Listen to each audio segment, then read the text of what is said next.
ഞാറക്കൽ നായരമ്പലം പ്രദേശങ്ങളിലെ ശുദ്ധജലക്ഷാമം പരിഹരിക്കുന്നതിന് 6 കോടിയോളം രൂപ മുതൽ മുടക്കി 12 വർഷം കൊണ്ട് പണിതീർത്ത ഞാറക്കലിലെ ശുദ്ധജല സംഭരണി മന്ത്രി എം പി രാജേഷ് ഉദ്ഘാടനം ചെയ്തിട്ട് 2.5 വർഷമാകുന്നു. എന്നാൽ ഇന്നേവരെ ഈ ടാങ്കിൽ നിന്നും പമ്പിംഗ് ആരംഭിച്ചിട്ടില്ല.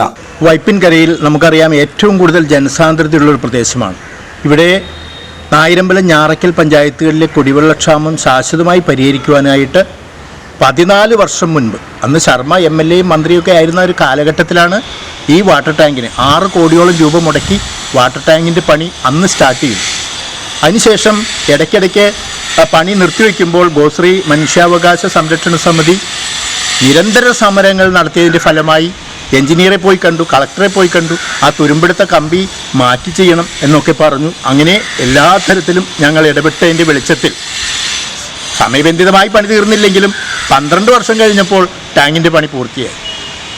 ഈ കഴിഞ്ഞ 2.5 വർഷം മുമ്പ് മന്ത്രി എം പി രാജേഷ് വന്നിട്ട് ഇത് ഞാറക്കൽ ഗവൺമെൻറ് ആശുപത്രിയിൽ അവിടെ വെച്ചാണ് ഈ വാട്ടർ ടാങ്കിൻ്റെ ഉദ്ഘാടനം ടാപ്പ് തുറന്ന് നിർവഹിച്ചത്. അപ്പോൾ ഞങ്ങളൊക്കെ പ്രതീക്ഷിച്ചു ഈ വൈപ്പിൻ ഞാറക്കൽ നായരമ്പലം പ്രദേശത്തെ കുടിവെള്ളക്ഷാമം ശാശ്വതമായി പരിഹരിക്കാനായിട്ട് ഉടനെ പമ്പിങ് ആരംഭിക്കുമെന്ന്.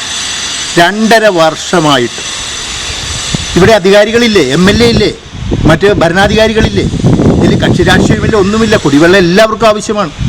അപ്പോൾ ഈ ഇപ്പം മഴക്കാലം കഴിഞ്ഞു, ഇനി കടുത്ത വേനലാണ് വരാൻ പോകുന്നത്. ഈ വേനൽക്കാലത്ത് ഇപ്പോൾ ഇവിടെ തൊട്ടടുത്തൊരു അംഗനവാടിയുണ്ട്.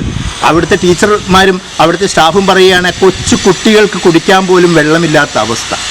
ഉദ്യോഗസ്ഥർ വിവിധ കാരണങ്ങൾ പറഞ്ഞുകൊണ്ട് പമ്പിംഗ് നീട്ടിക്കൊണ്ടുപോവുകയാണ്. നിർമ്മാണം ആരംഭിച്ച നാൾ മുതൽ പണി ഇടയ്ക്ക് നിർത്തിവെക്കുന്നത് പതിവായിരുന്നു. ഗോശ്രീ മനുഷ്യാവകാശ സംരക്ഷണ സമിതിയുടെ നിരന്തര സമരങ്ങൾ മൂലമാണ് 12 വർഷം കൊണ്ട് പണി പൂർത്തീകരിച്ചത്. മുരുക്കുംപാടത്തും 4 കോടി രൂപ മുടക്കി പണിതീർത്ത ടാങ്ക് ഇന്നും പമ്പിംഗ് ആരംഭിച്ചിട്ടില്ല. രൂക്ഷമായ കുടിവെള്ളക്ഷാമം നേരിടുന്ന ഞാറക്കൽ നായരമ്പലം എളങ്കുന്നപ്പുഴ പ്രദേശങ്ങളിലെ ജനങ്ങൾക്ക് വെള്ളം നൽകുവാൻ നിർമ്മിച്ച ജലസംഭരണികൾ 1 മാസത്തിനകം പമ്പിംഗ് ആരംഭിച്ചില്ലെങ്കിൽ എറണാകുളം ജല അതോറിറ്റി സൂപ്രണ്ടിംഗ് എഞ്ചിനീയറുടെ ഓഫീസിന് മുന്നിൽ ഗോശ്രീ മനുഷ്യാവകാശ സംരക്ഷണ സമിതിയുടെ നേതൃത്വത്തിൽ ബഹുജന പ്രക്ഷോഭം നടത്തുവാൻ ഒരുങ്ങുകയാണെന്നും സമിതി ചെയർമാൻ പോൾ ജെ മാമ്പള്ളി പറഞ്ഞു.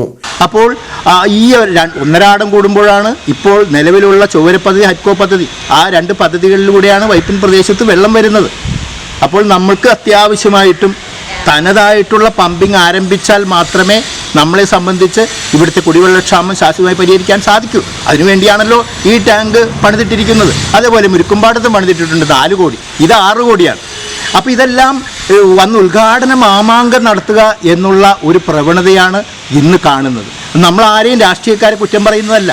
ഈ രാഷ്ട്രീയം പൊതുസേവനമാക്കി എടുത്തിട്ടുള്ള ഭരണാധികാരികൾ അല്ലെങ്കിൽ രാഷ്ട്രീയ പ്രവർത്തകർ ഉണ്ടെങ്കിൽ ഇത് ശ്രദ്ധിക്കണം. അപ്പോൾ ഇനിയെങ്കിലും അധികാരികൾ ശ്രദ്ധിക്കണം. ഇവിടെ ഒരാളെയും പേരെടുത്ത് ഞാൻ കുറ്റപ്പെടുത്തുന്നില്ല. പക്ഷേ നിങ്ങളൊന്ന് ഓർക്കണം, ശുദ്ധജലം കോൺഗ്രസ് ആയാലും കമ്മ്യൂണിസ്റ്റ് ആയാലും BJP ആയാലും എല്ലാവർക്കും ശുദ്ധജലം ആവശ്യമാണ് എന്ന് മനസ്സിലാക്കിക്കൊണ്ട് നിങ്ങൾ ഇതിന് മുൻകൈ എടുത്തില്ലെങ്കിൽ ശക്തമായ സമരം, ബഹുജന പ്രക്ഷോഭം. നമുക്കറിയാം MA കുട്ടപ്പൻ മന്ത്രിയായിരുന്ന MLA ആയിരുന്ന കാലഘട്ടത്തിൽ കച്ചേരിപ്പടി സ്തംഭിപ്പിച്ചു എറണാകുളത്ത്. അപ്പോഴാണ് ഇവിടെ ടാങ്കർ ലോറിയിലൊക്കെ വെള്ളം വന്നത്. അപ്പോൾ ഇനിയും ഞങ്ങളുടെ ക്ഷമ പരീക്ഷിക്കരുതെന്ന് ഒരിക്കൽ കൂടി ഞാൻ അധികാരികളോട് ആവശ്യപ്പെടുകയാണ്.